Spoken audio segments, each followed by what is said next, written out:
Well, we finally come to the last film in the Nico Mastorakis set, which is unfortunate because I have enjoyed this set and I understand it's not for everybody. We have moved into the 90s now with 1992's The Naked Truth, which was a very unusual movie indeed. You definitely feel that Mastorakis is throwing everything at this one. He's really trying his best to pull it off. Does it actually come off? Well, not entirely in this one. This is a story that kind of mixes Some Like It Hot with a large dose of meta nature and kind of aeroplane-like comedy into it. And it's such a strange hodgepodge of all these kind of things that I couldn't help but pay my attention to this one. I sat up, I let it soak in, wondering at one moment why some things landed and other things just didn't. I always have sexually oriented dreams. My upbringing, I think. I grew up in a family of diehard chauvinists. I'm sorry, sir, but I'm a feminist. You get two characters here called Frank. At the start, they're travelling on a plane. Emmett Walsh is there. He turned out to be a stoolie against the mob. He plants evidence into one of the Frank's bags so he can get through airport without having it stolen from him. But unfortunately, he ends up dead. The two Franks end up on the run, chased by mafiosos, and the only thing they can do, I mean, there's no other option here. They're in an armed guarded airport. They have to dress up as females and sneak out with a kind of team of models. Hi, I'm Ethel. And I'm Mirabelle. We do makeup. And hair. We also do body makeup. Any of you need some work on your tan? Of course, that leads to all kinds of shenanigans of these guys cross-dressing, being confused as women as guys hit on them, and seeing women scantily clad. It's a nightmare for these guys, but they're going to struggle through this story while being completely meta in the way they talk about it. Listen to me.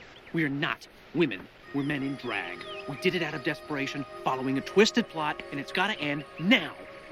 They're in Hollywood because they want to get into the filmmaking business. They refer to everything as though it's a story, a script, something that's being worked on, and that's where a lot of these kind of forced and unusual humour comes from. And I don't feel that it works a lot of the time, but there are some times where it does land. The cast that they've got here has plenty of familiar faces. We've got Shannon Tweed, we've got Brian Thompson, we've got Bubba Smith in this one, as well as many other faces that just pop out at you throughout it.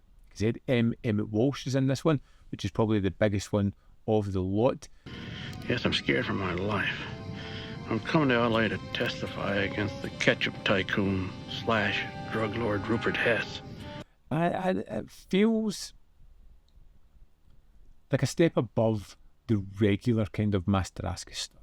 Like I say, I'm not entirely sure this thing works. I feel it's at odds with itself while still dipping into that unoriginality. It's trying to throw in bits of pieces of this kind of meta nature, which is a little bit ahead of its time. But again, still doesn't quite work with this one. It's a story where contrivances happen just to get the people to the next sequence, but that doesn't matter either, because there is something about The Naked Truth that makes it more interesting than a lot of the other films within the Mastorakis box set. It's something different. It feels as though he's not just ripping off, but he still kind of is, but adding his own spin to it, which creates a kind of uniqueness to this film. The Naked Truth is sometimes funny, sometimes not, sometimes creative, sometimes unoriginal, but it's always interesting. I think that's a good thing. Definitely is. As we've come to the end of the Mastorakis set, it was an interesting film to finish off on. The Naked Truth was something that I think I liked. I'm not entirely sure. I would love to know your thoughts on The Naked Truth, so let me know in the comment box below whether you loved it, hated it, fell somewhere in the middle. Where do you think it lands in the Mastorakis filmography? Can't wait to read your comments on this one, because this is stranger than normal. As always, there is more content up here. You can see more of my stuff. In the description box below are links to Patreon, membership program, manvfilm.com. Always in which you can support me. Thanks for watching. I'll see you next time.